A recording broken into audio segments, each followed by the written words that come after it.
Thank you so much, Jennifer.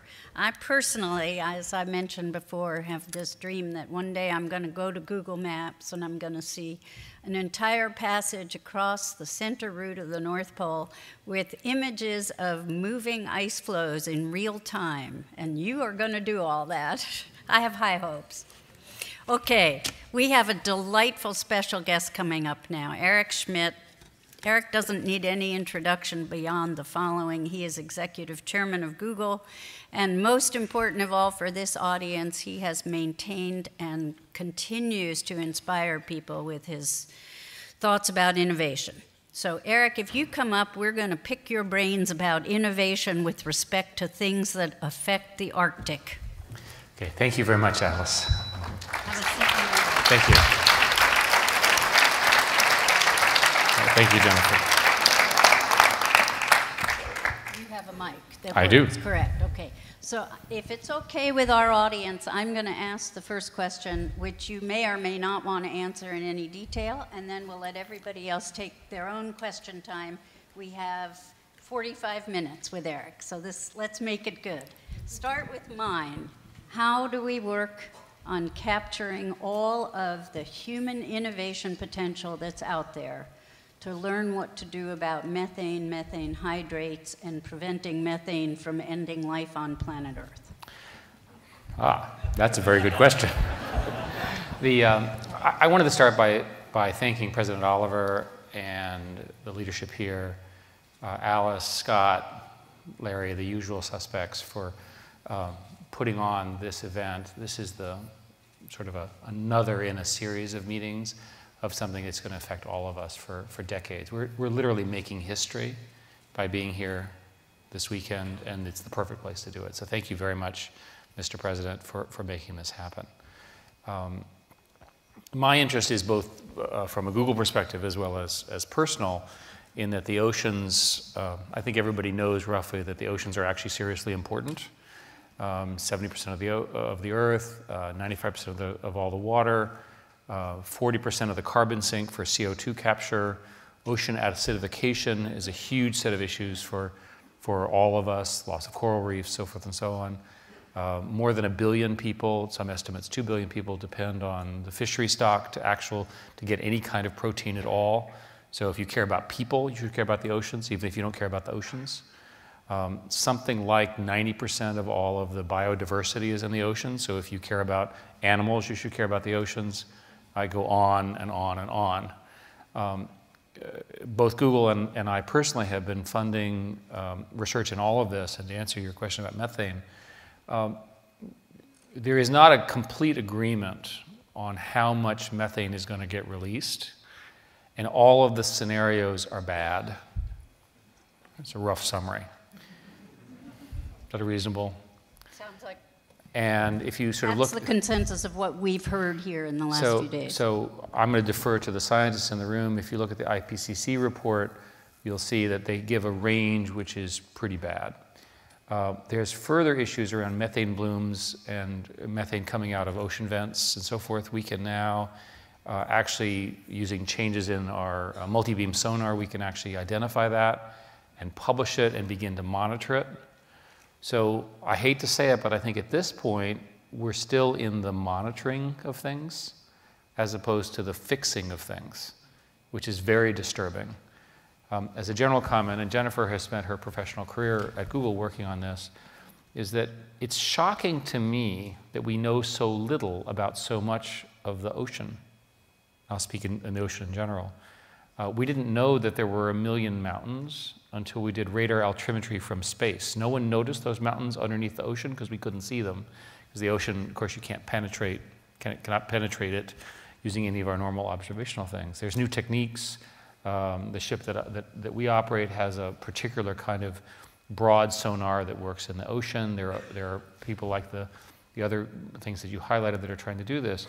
But it should upset all of us that we know so little about such a large part of the Earth. To review what we don't know the rate of extinction, although there's evidence that there's a profound extinction going on. We don't know what happens in large parts of the ocean, in particular the Indian Ocean, the center of the Arctic Ocean, because we basically don't ever go there. The models, the climatic models, are sensitive to the numbers that we don't know. And so you could imagine, for example, all of Siberia and the permafrost going and boom, right? The whole model, all of the predictions get upset. We cannot also then model the changes that the Earth will go through. It may actually get itself into a new state, which may actually be okay. You never know. So the fact of the matter is, how can you have appropriate policy planning, regulatory planning, innovation, and so forth without knowing all of that? And so Google and I personally believe very much in instrumentation. We have a new generation of digital technology which allows you to instrument things. We should know the answers to these questions. There should be enough people in the world, there should be enough money, there should be enough sort of digital devices to go out and know these. The way ocean scientists work is they take these containers, right, off ships. They collect water at various depths, and then they generalize to the whole ocean from what they found at those depths. It's a pretty crude mechanism. It's the best that they could do because they can't see any other way. So again, these are things which, and again, these are all estimates. Maybe they're right, maybe they're not. But I've learned to be skeptical. We don't know, and it can actually kill us. Okay, I'll take that as what they'd call a non-denial denial in my business. Let's go to audience questions. Clearly you worked in journalism, Alice. To the gentleman at the mic. My name is David Karabelnikov. I'm from the Aleutian region. My grandfather was the first Alaskan native to get an engineering degree back in 1938, while there were still signs that said no dogs, no natives in Alaska. My question, or I guess my plea to Eric, is that in the Aleutian region, connectivity, for one, there's only 23 fluent speakers left of our language. And so I understand that language is something that Google is working on, and we would desperately like to preserve that traditional knowledge that's been accrued over 10,000 years in a society that had developed brain surgery and some of the most advanced skin boats with joints that are known around the world for their craftsmanship. To get to the more modern technology, recently I was out on Alaska in Atka, where the internet connection speed is so slow. For $150 a month, you can get a blazing 56K. Right. And that's simply just not able for people to be connected to this world right now. And the people who live out there and who continue to live out there live in a digital divide. And yet we call the United States a developed country. We do not enjoy in the only Arctic state high-speed internet access. And I'm curious as to if you see the Google Loon project to be a potential solution to our plight. Thank you. Two really first questions. What would be just let me ask you back a question on your language because I don't know the details. What would be the best way to preserve the language in your opinion? It's important to preserve languages for all the obvious reasons. I think that maps would be a very useful one because you can, just as was shown, you can do immersive technology. Right. You don't have to revert back to English if you can keep the process going. We just did a 2-week training called Where Are My Keys? And the whole point was how can you use sign language to make a speaker a teacher, because not all language speakers are teachers. And in fact, most of our speakers are not language teachers and do not have a formal education. But I think that the maps is something I've heard that an indigenous language gives you a space to see the world in your language. Okay. So my answer would be to start with, let's try to get as much video of people speaking using their sign language and so forth and so on to record it as a first start. And with modern phones and so forth, it's pretty easy to make these sorts of videos and upload them if you have the right bandwidth in any case. But at a minimum, I would start recording the stuff, trying to get it written down, and so forth. It's important to preserve these things. For those of you who don't know, Project Loon is a project which we're experimenting with, where we use high-altitude balloons to provide connectivity. We are doing some tests in it. We'll see if it works. It's too early to say if it would solve your problem. It's one of a category of such solutions that are important. And it goes roughly like this. There are important civilizations, people trying to get to live their lives in places which are not going to have good fiber optic connectivity for a long time. And so the bandwidth that you can provide either in balloons or with low Earth orbiting satellites, and there's a new set of initiatives in those, are promising. The situation with bandwidth is really quite severe in the developing world. if you spend some time in Africa, as I did, the charges for internet bandwidth there are higher than they are in Europe and in the United States, which makes no sense given that they're so incredibly poor. And the reason has to do with lack of competition, lack of technological advancement, the distances that are involved. For someone in your case, your best hope is probably the spread of 4G wireless with essentially peer-to-peer mesh networks. So what happened is you get sort of a little cluster, and then you connect this other cluster, and you connect this other cluster, but it depends on the distances between the islands and how far these groups are. So there's no single answer. One of the things that Jared Cohen and I wrote a book called The New Digital Age, and we talk about this question. And we say in our book that 5 billion people will join us over the next decade in this connectivity revolution. That's the good news. The bad news is that there's about 1 billion still left, even with those assumptions, for many reasons. And we want to solve that problem. You know, the internet was created for everyone, not just the rich people. Thank you. Yes, my name is Rasmus Bertelsen from Aalborg University, Denmark. My question follows up on the previous question. I basically believe that the digital revolution can truly revolutionize Arctic societies. And we're talking about connectivity. And there are some very interesting ideas about trans-Arctic fiber optic cables connecting the Far East with Europe and branching off in the Arctic. So that's the premise. Then I have two questions. The first question is, how do you see broadband connectivity affecting Arctic societies in terms of healthcare, education, etc.? And the other question is, so if we have the combination of very high connectivity and cheap, cool climates and cheap, sustainable electrical energy, what kinds of opportunities does that give for Arctic communities, for data storage, etc.? Thank you. Thank you. When you refer to Arctic communities, are you referring to primarily isolated ones, or you're providing to the sort of the towns that exist along the way? Well, that would probably be the towns along the way. Yeah. But these are, of course, still quite small communities on a larger scale. On a relative basis, yes. So as a bit of background for those of you who haven't been following it, there are a set of fiber projects that are going to, the theory is that they will cut latency from one side of the earth to the other by the necessary 3 milliseconds that make financial trading even more interesting. It's sort of hard to imagine, but that's nevertheless the case. And from my perspective, the fiber that's being laid now is of extraordinary value because the fiber will last 20, 25 years. We have no idea what we'll be able to do with that fiber. Much of the revolution in cloud computing, which has been driving a lot of the demos you've seen today, the things that Jennifer talked with, was made possible by investments in the tech bubble 10 years ago, where people put in lots of dark fiber, and they literally ran the fiber across between Europe and America. Before that, there was quite actually a shortage. And now we argue over milliseconds of transit time around the world rather than capacity itself. And we now have extremely good connectivity throughout the Pacific Ocean and obviously between Europe and the United States. The places that have trouble with fiber are typically landlocked, where it's been difficult to get the fiber to them, or more remote places as you identified. And the fiber is different from wireless. For people who don't understand the technology, a fiber optic cable has all of the frequencies of the world in a single cable is the way to understand it.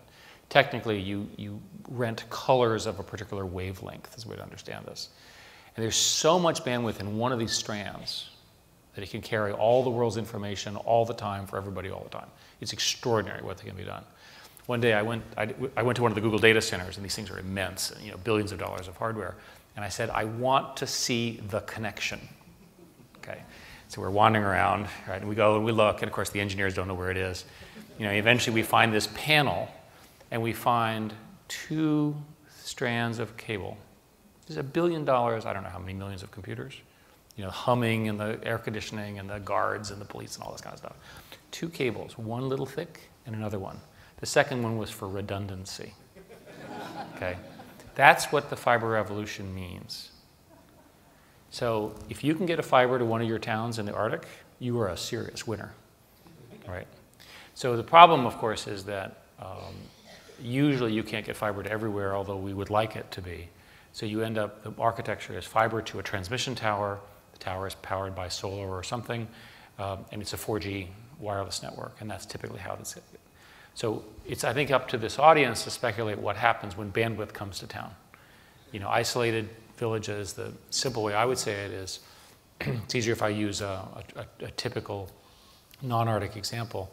You live in a hut, you don't have television, you're concerned about education for your children, water is not so clean, and you live on $1 to $10 a day.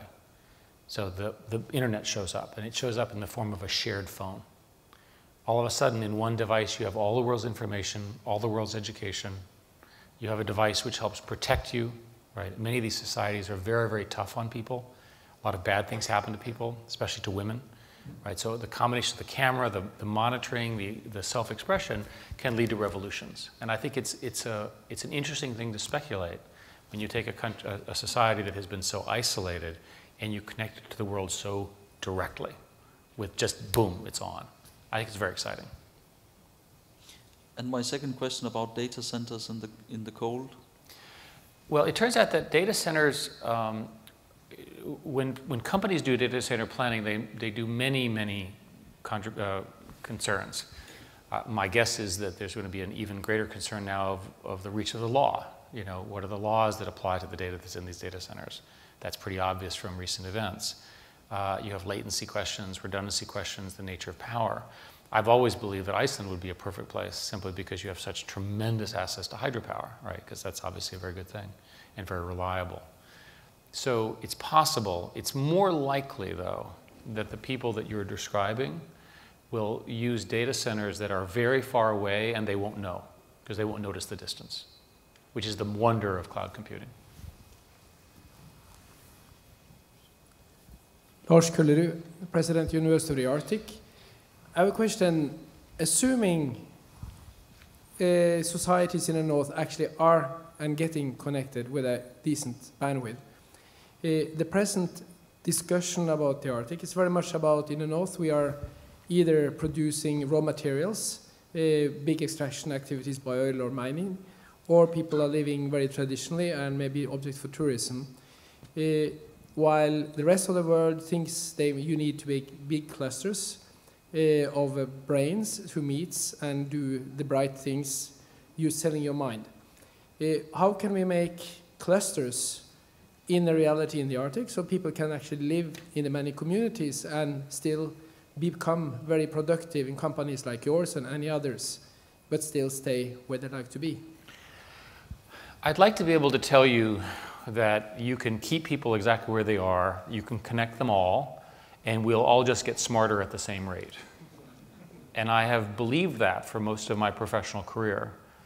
I don't think it's actually true, however, and I'm a scientist, I try to sort of say what's true, and especially if I'm wrong. I think that the clustering in cities and in knowledge groups is becoming more significant, and that's going to drive a lot of the future.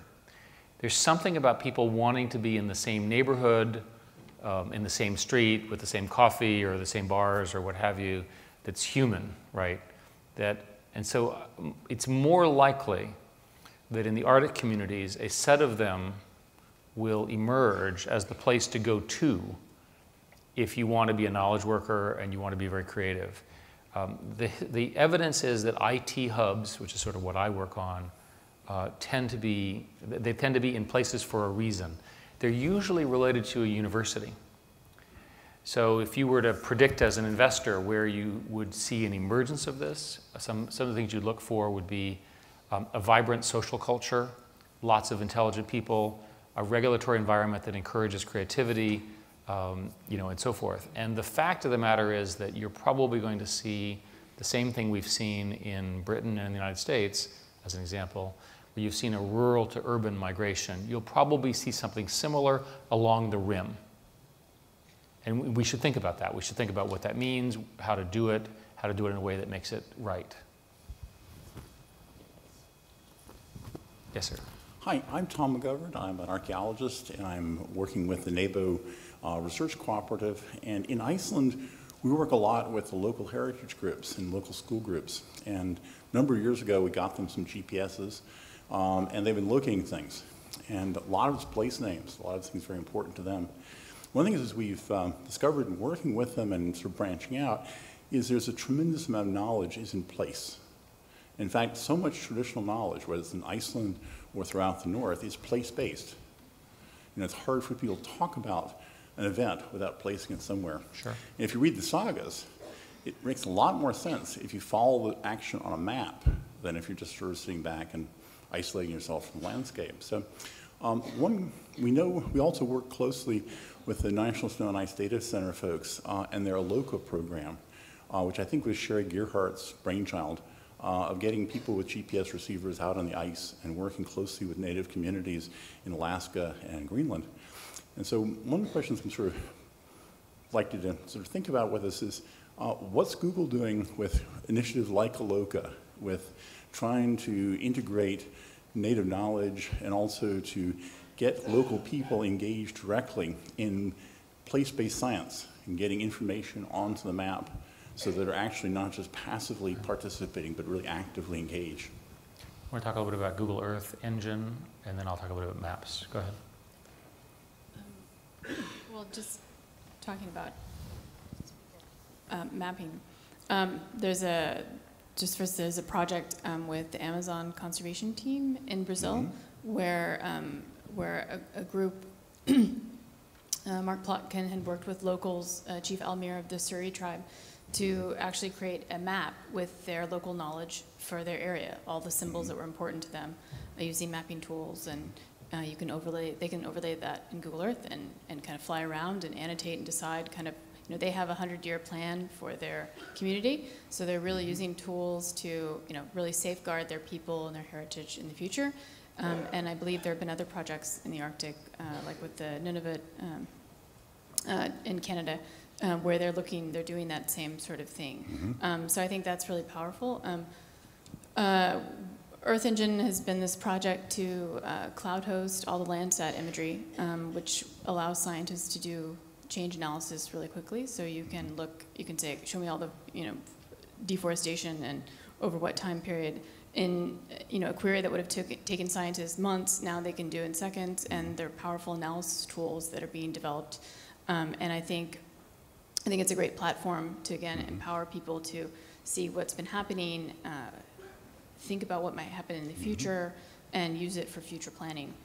I think our general answer is that we see ourselves as providing the underlying platform, and you'll end up having to organize the sort of the local knowledge and get it onto the platform. These are some examples, and that's a nice partnership. There's so much we don't know that people know that we don't know because they haven't told us yet that they can now put on these platforms.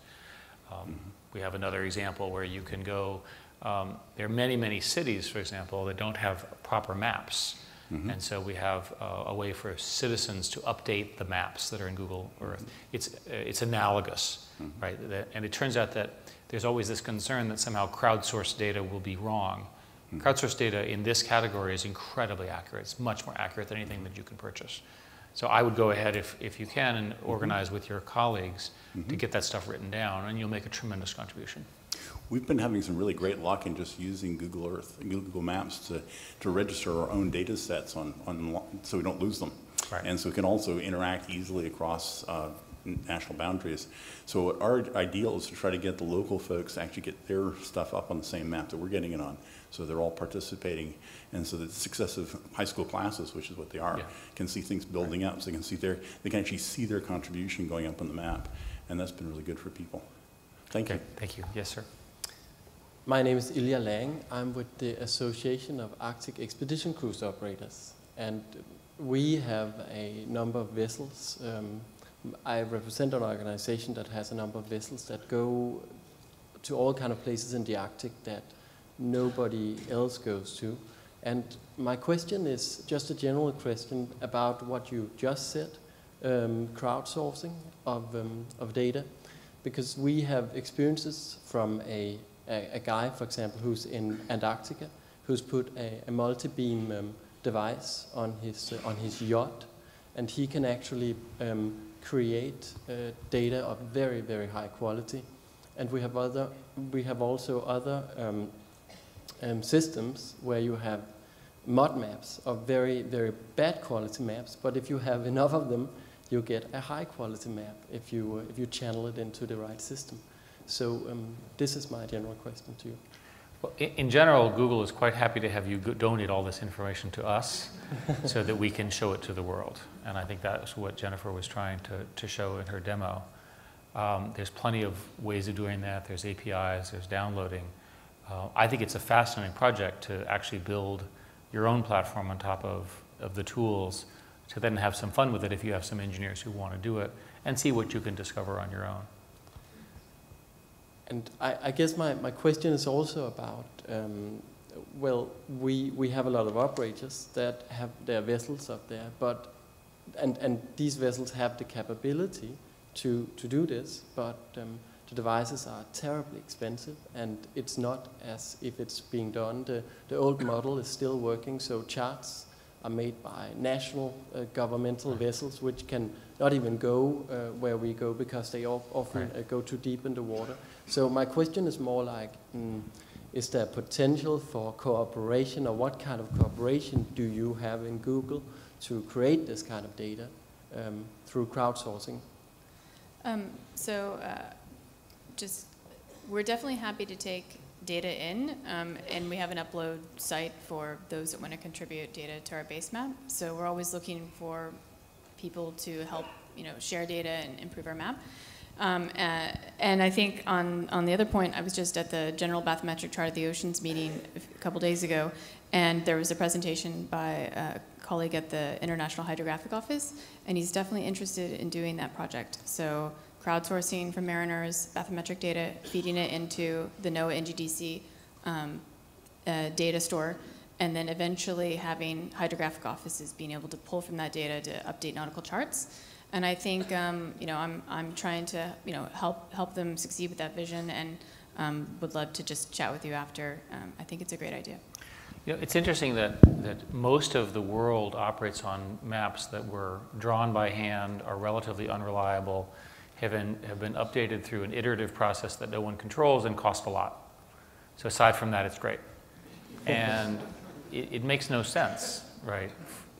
So when we initially did our initial Google base map of the oceans, there were lots of overlapping problems that weren't accurate. The level of detail is very, very low.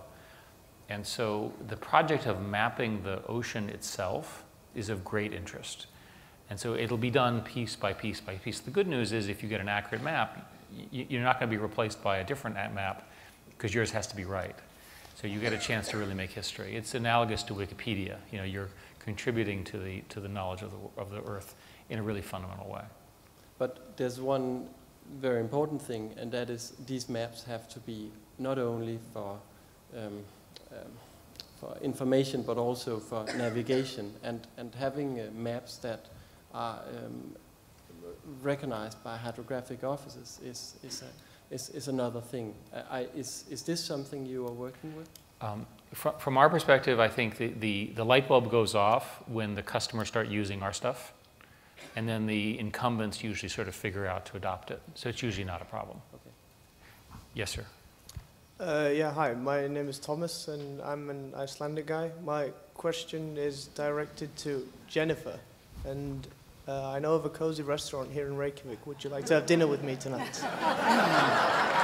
No. Let's hear it for Icelandic men. Thank you very much. Jennifer, would you like to respond? No, thank you, but thank you. Yes, sir. I'm Mark Smith with... and no, you can't have dinner with me. I'm sorry, Mark. No, please go ahead. You're a nice guy. I apologize. See you later. Jennifer didn't like that gentleman. I'm hoping maybe she'll like me. Jennifer, would you go to dinner with me tonight? And I am not a potted plant, for those of you who Alice. Boy, we have a good time in Iceland, don't you? Mark, perhaps you actually had a serious question. Well, I am a sailor, so naturally we start out with these topics. Alice, I'd be delighted to have dinner with you tonight. next time. Okay. I have a follow-on comment and question to the gentleman that preceded me. I've been on NOAA task force to discuss the sorry state of NOAA charting in Alaska. Yes. And there's an old mariner saying that the ocean itself is not particularly dangerous, it's the hard part around the edges. And I know for a fact that that is true. We have a lot of dynamic rivers in western Alaska that change. NOAA really wants to hold their charts as the gold standard. And they're not interested in crowdsourcing, they're not interested in updating unless they can update the chart with absolutely rock-solid data that is absolutely and incrementally obsolete within 1 year. So my hometown in Bristol Bay, the chart was just redone, and the last time it was done was 1956. So NOAA has a very hard time keeping things current, and so there's a lot of adjustments that need to be done. So I'm very interested in what your project is, and I would be delighted to see what I can do to provide data to improve safety of navigation. And what I often tell the NOAA folks whenever I get a soapbox is that if I had some trained monkeys and Google Earth in a room, I could produce better data than I get from NOAA. Yes, and the best thing about your question is that NOAA is at the moment not allowed to come to work, and they're not allowed to help from home. And if they're sitting at home and you send them an email, it is illegal for them to assist you during the U.S. government shutdown. That is the U.S. government in action. Yes, and just as an example, I have actually gone to Google Earth, and for areas like Lake Iliamna, which is not an ocean, but an uncharted lake, there's actually a lot of rocks and protrusions and just uncharted dangers in that lake. So I've literally gotten Google Earth, especially if there's high-density photography, and I've actually used that to plot position points to make for safe transit across lakes, as safe as we can get with what information we have. So I want to thank you for Google Earth. I use it every day. It's always open on my desktop. No, thank you, and I feel the same way. In fairness to the NOAA folks, we've gotten to know them pretty well, and they have almost no money.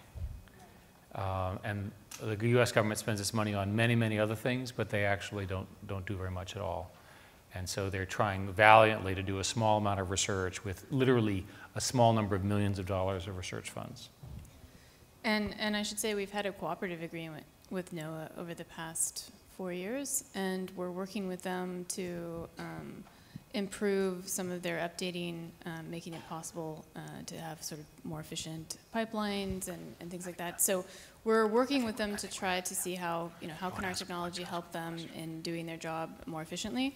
But I think that question of how do you deal with the hydrographers, if your charts are wrong and you hit something, they can be sued. So there's definitely a challenge. They have to be very careful. But is there a path where technology could maybe be used to create something that is a sort of additional, kind of like Google Maps? It's not for navigation, but it can be an aid. And I think there's definitely an opportunity there. I would just add myself that I've had conversations with folks who live along the Bering Sea, where there are, according to our U.S. Coast Guard, many vast areas that were last depth sounded by Captain Cook. This is the year 2013, last I checked. It is stunning to me that even if NOAA can't do this and our military can't do it, that someone couldn't be contracted to do it. It's all about money. Once again, I put it out to you geniuses at Google. There must be a way. Good.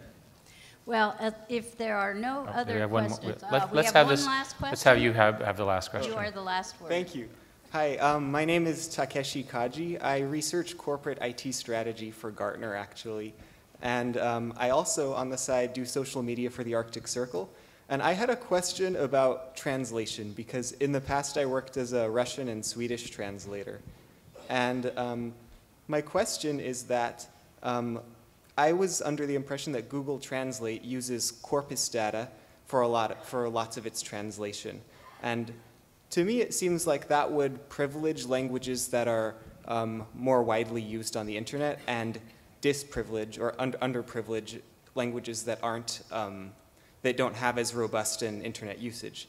And I was wondering if you had any idea, either Jennifer or Eric had any ideas about indigenous languages that aren't used very often in Google Translate. Your thesis is essentially correct, that the way Google Translation works is because we have so many queries and we have the way people in fact express things in their queries, we're able, because there's simply so much use of Google, we're able to use that to study the language and then do the translation using amazing artificial intelligence technology. In other words, it's not dictionary-based is the important point. To me, this is one of the greatest breakthroughs of artificial intelligence. You use it every day, nobody even thinks about it because you're sort of used to it. It's extraordinary that it's done this without having to teach the computer the language over 6 years with textbooks and questions and answers to the computer the way you and I learn languages. So you're correct that languages that are essentially not prevalent at all are disadvantaged. There are solutions to that, and the best one is just get enough stuff, enough written, enough spoken, and so forth. The algorithms work pretty well even with a small amount, but there has to be some. And so with our languages that are disappearing, they're probably not in use at all really on the internet. That's a real loss. But I think you'll find that if you work hard, since you're obviously a linguist, to try to get some of these lesser languages, at least I always tell people, start by documenting your culture, your history, and the things you're proudest of as a language. You have 5,000 years of pictures, books and so forth, and scan them. That's enough, right, to get the process started. And every language and every culture has some of that. There's no reason why just the major languages should have that benefit. Great, thank you. Thank you both. You've been wonderful, entertaining, and yet you leave us with wish lists, so we'll make sure you come back next year. Well, and I want to spend a minute to say something about Alice. Alice has decided to spend the last 10 to 15 years, I think, fixing problems that a lot of other people have ignored. I've known her for a long time. And you have done this with an energy and a passion that I admire. Based out of Alaska, flying back and forth all over the world, I think that this conference reflects your drive and the drive of the other organizers, and I really appreciate it. It actually matters what you're doing, and it matters to the whole world, not just to the Arctic Circle. So thank you.